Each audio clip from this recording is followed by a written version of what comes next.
Film dimulai dari seorang wanita bernama Arlene yang ditandai dengan sebuah kode seri BB5040 yang berarti tahanan ke-5040 di salah satu penjara yang bernama Bad Batch, yang mana sistem penjaranya berada di tengah padang gurun.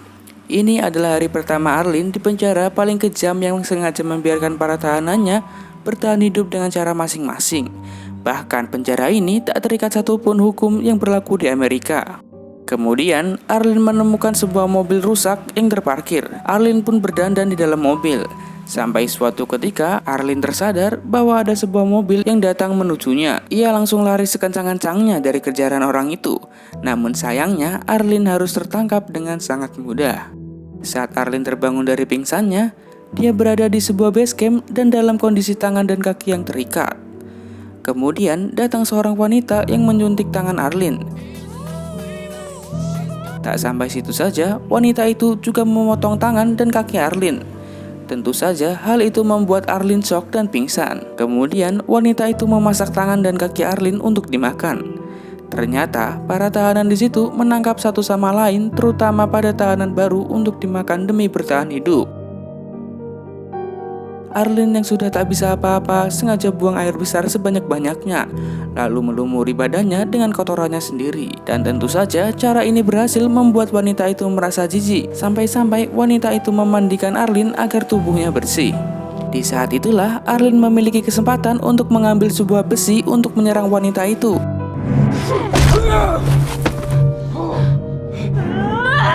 Arlene pun berhasil melumpuhkan wanita itu, dan aksinya itu juga disaksikan oleh para korban lain yang sedang dirantai.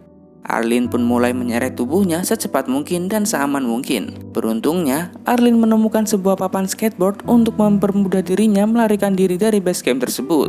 Setelah perjalanan yang cukup lama, Arlene mulai dehidrasi karena panasnya suhu di daerah situ. Tak lama kemudian, datang seorang pria yang sedang mendorong troli. Pria itu pun memindahkannya ke dalam troli dan membawa Arlene pergi.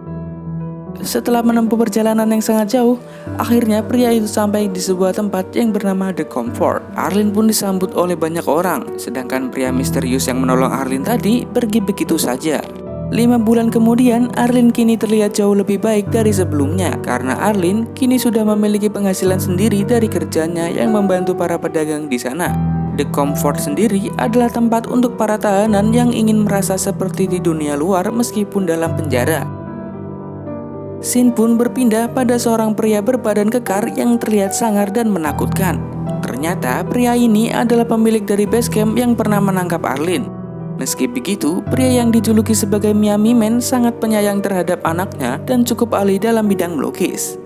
Di setiap malamnya, Miami Man selalu memasak daging salah seorang korban untuk dijadikan makan keluarganya. Singkat cerita, Arlene sudah membeli kaki palsu dan pistol dari sebuah toko di komplek The Comfort. Mulai dari situlah Arlene melatih dirinya untuk menembak. Di sisi lain, Miami Man sedang bersiap untuk pergi ke sebuah tempat pembuangan. Entah apa tujuannya, tapi tempat pembuangan itu cukup dekat dengan The Comfort. Arlene yang sedang berlatih pun menyadari dari kejauhan ada sebuah mobil yang pernah menangkap dirinya. Tanpa rasa takut, Arlene pun datang ke sana. Di sana, dia melihat seorang wanita yang pernah memotong tubuhnya dan seorang gadis kecil. Arlene pun langsung menembak kepala wanita itu dan menganggap sebagai hasil latihannya.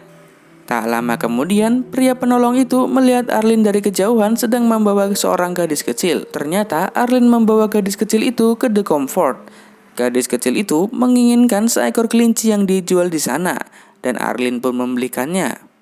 Di sisi lain, Miami Man telah menunggu anak buah dan anaknya yang tak kunjung pulang. Miami Man pun mulai curiga bahwa ada kejadian yang tak diinginkan. Dia pun mendatangi tempat pembuangan itu. Sesampainya di sana, dia hanya menemukan anak buahnya yang sudah tewas dan anaknya yang entah kemana. Miami Man pun bertanya pada pria penolong yang ternyata seorang pemulung. Pria itu sadar bahwa Miami Man ahli dalam menggambar. Dia pun meminta Miami Man untuk menggambar dirinya. Setelah gambarnya yang selesai hanya dalam beberapa menit, pemulung itu memberitahu bahwa anaknya dibawa ke The Comfort. Sementara itu, Arlene dan gadis kecil itu semakin akrab. Di suatu malam, Arlene mengajak gadis kecil itu pergi ke sebuah pasar malam. Di sanalah muncul pemimpin The Comfort yang biasa dijuluki sebagai The Dream. Dengan gayanya yang mewah, The Dream sendiri telah menciptakan mata uang sendiri yang berlaku di The Comfort. Arlin sendiri malah tertarik untuk ikut sebuah pesta di sana. Hingga Arlin tak sadar bahwa dirinya telah berpisah dari gadis kecil itu karena mengejar kelincinya yang lepas. Sampai-sampai gadis itu tak sengaja bertemu dengan The Dream bersama dengan istrinya. The Dream pun mengajak pergi gadis kecil itu di luar sepengetahuan Arlin yang sedang berpesta. Arlin yang sudah sempoyongan malah berjalan-jalan ke suatu tempat.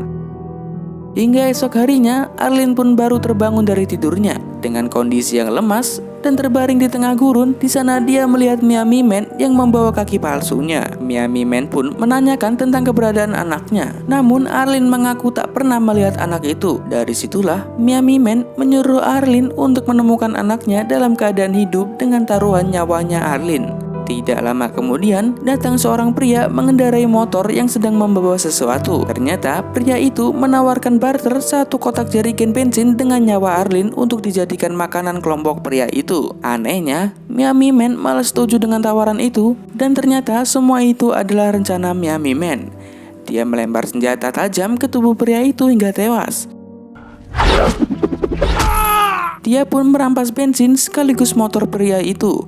Bahkan Miami Man menjadikan jasad pria itu sebagai santapan makan mereka. Malam harinya, mereka beristirahat di tengah gurun sambil memanggang jasad pria itu. Di sana, Arlin pun mulai bertanya-tanya tentang masa lalu Miami Man sendiri. Miami Man bercerita bahwa dirinya masuk penjara karena menjadi imigran gelap asal Kuba sejak umur 13 tahun. Arlin juga meminta Miami Man untuk menunjukkan kode tahanannya, yang mana situasi itu ia manfaatkan untuk mengambil pisau Miami Man. Arlin pun mengancam Miami Man, tapi bukannya ketakutan, Miami Man malah mempersilahkan perutnya untuk ditusuk. Di saat itulah tiba-tiba Miami Man tertembak oleh salah satu tawanannya yang berhasil kabur. Mereka berdua pun pergi ke The Comfort menggunakan motornya. Esok harinya, pria penolong itu menemukan Miami Man terbaring di pasir dengan luka yang parah. Dan pria itu berniat menolong Miami Man. Dimulai dari memburu seekor burung gagak untuk dijadikan makanan, merawat, dan mengobati Miami Man. Pria itu benar-benar menjadi penyelamat bagi Arlin maupun Miami Man.